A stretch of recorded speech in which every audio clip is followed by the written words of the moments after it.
Pernah digigit anjing? Atau pernah lihat orang trauma gara-gara digigit anjing? Ada orang yang dulu sayang banget sama anjingnya. Dia dirawat, diajak main, pokoknya best friend banget. Tapi suatu hari entah kenapa anjing itu gigit dia. Sakit, kaget, sampai trauma. Sejak itu, tiap kali dia lihat anjing, badannya itu selalu kaku, jantungnya itu deg-degan. Dan anehnya, anjing itu juga bisa rasakan. Anjing itu juga bisa merasa bahwa seakan-akan anjing itu tahu bahwa ini orang takut sama saya ini orang takut nih. Orang ini nggak suka nih sama saya nih. Malah bikin anjingnya jadi defensif dan siap gigit lagi. Kenapa bisa begitu? Karena hewan itu punya insting. Tapi bukan cuma hewan. Pikiran manusia juga memainkan hal yang sama. Trauma membuat kita selalu siap disakiti lagi dan lagi dan lagi. Dan kita hidup bukan dari iman, tapi dari rasa takut. Teman-teman, apa yang kita pikirkan setiap hari itu membentuk cara kita hidup. Kalau pikiran kita dipenuhi trauma, takut ditolak, takut gagal, takut gak cukup, maka kita akan hidup berdasarkan ketakutan itu.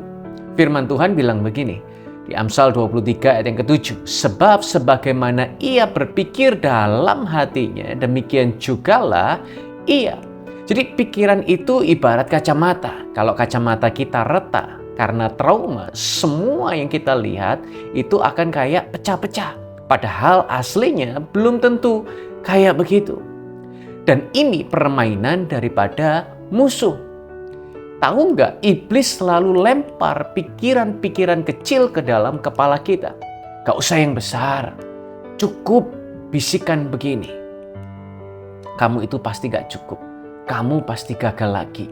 Orang itu lo gak suka sama kamu, kamu bisa apa? Lama-lama kita mempercayai pikiran-pikiran seperti itu. Dan hidup kita dikendalikan oleh pikiran yang salah.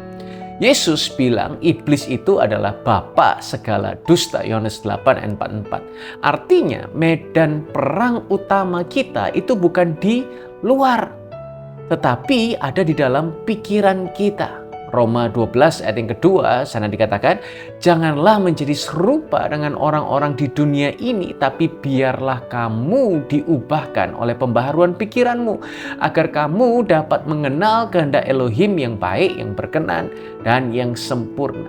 Artinya apa? Artinya pikiran kita harus diisi ulang, ya. Bukan hanya air minum yang isi ulang, tapi pikiran kita juga harus diisi ulang, harus diganti, harus di-reset. Kalau enggak, apa yang terjadi?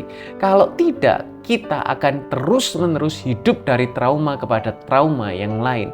Bukan hidup dari kebenaran.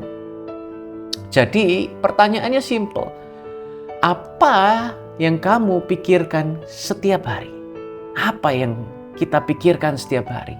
Berikutnya, apa yang kamu percaya tentang kondisimu? Apa yang kau percaya tentang traumamu? Apa yang kau percaya tentang janji Tuhan? Kalau kita isi pikiran kita dengan trauma, kita hidup dalam trauma. Tapi kalau kita isi pikiran kita dengan janji Tuhan, maka kita akan hidup dalam kemenangan, dari kemenangan yang Tuhan sudah nyatakan dalam hidup kita. Mulai hari ini, jangan biarkan bisikan ketakutan yang mengendalikan hidupmu.